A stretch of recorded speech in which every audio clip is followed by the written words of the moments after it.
আমার মতো শুটকির প্রেমী কে কে আছেন বলেন তো কমেন্ট করে। আমাকে যদি প্রতিদিন এই খাবারটা দিয়ে ভাত দেওয়া যায় আমি মনে হয় প্রতিদিনই খাবো, 3 বেলাই খাবো, কোনো অরুচি আসবে না। শুটকি আমার এতটা পছন্দ।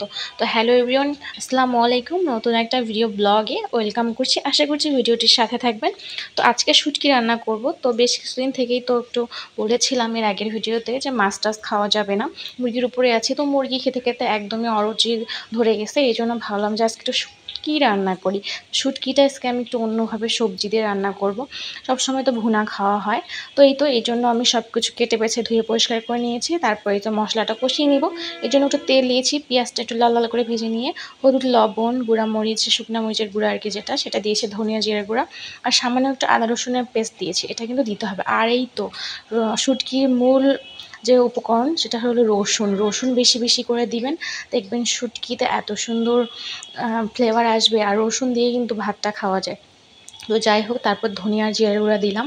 আর একটু হলুদ কম হয়েছিল আমার মনে হচ্ছিল, এই জন্য হলুদটাও দিলাম। আর পরে কিন্তু আমি শুকনো মরিচের গুঁড়াও দিয়েছি, কারণ ঝাল বেশি না হলে কিন্তু শুটকি খেতে আমার একদমই ভালো লাগে না।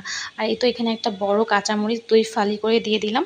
আর এখন আমি শুটকিটার জন্য যে মশলাটা সেটা খুব ভালো কষিয়ে নিয়েছি। কষানোর পরে এখন আমি এই যে শুটকিটা দিয়ে রেখেছি। শুটকিটা কিন্তু পরিষ্কার করার একটা প্রসেস আছে, সেটা যদি ভালোভাবে না ধোয়া হয় তাহলে কিন্তু শুটকির ভিতরে ময়লা থেকেই যায়। আমি জানি আমার থেকে আপনারা আরও সুন্দরভাবে মজা করে শুটকি রান্না করতে পারেন। আমি আজকে চিচিঙ্গা নিয়েছি, আর চিচিঙ্গা দিয়ে শুটকি রান্না করলে আমার কাছে অনেক ভালো লাগে।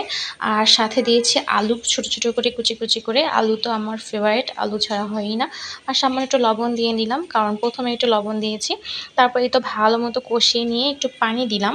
পানি দেওয়ার পর এই তো ঢাকনা দিয়ে ঢেকে দিলাম। ব্যাস, এই তো ঝোল কমে আসলে, তেল উপরে উঠে আসলে কিন্তু আমার শুটকিটা রেডি হয়ে যাবে।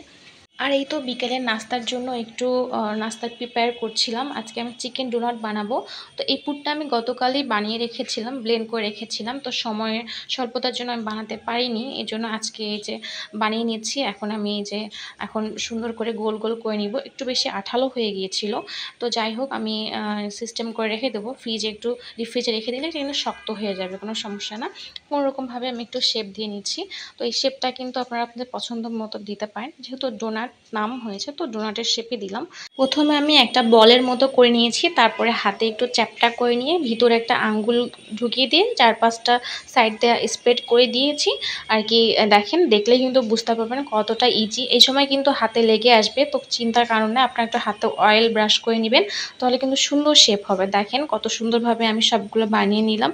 আর আমি কিন্তু অল্প একটু গোস্ত দিয়েই কিন্তু, মুরগির গোস্ত দিয়ে কিন্তু এটা করে নিয়েছি। তারপরে আমি ফ্রিজ থেকে বের করে নিয়ে ডিমের মধ্যে চুবিয়ে নিয়ে তারপর বিস্কিটের গুঁড়ার মধ্যে গড়িয়ে নিয়েছি। আর এই তো দেখেন এখন আমি ভেজে নিচ্ছি, কত সুন্দর লাগছে খেতে। কিন্তু অনেকেই, আমি যদি রেসিপিটি চান শেয়ার করব, তো কেমন লাগলো অবশ্যই জানাবেন, লাইক কমেন্ট শেয়ার করবেন।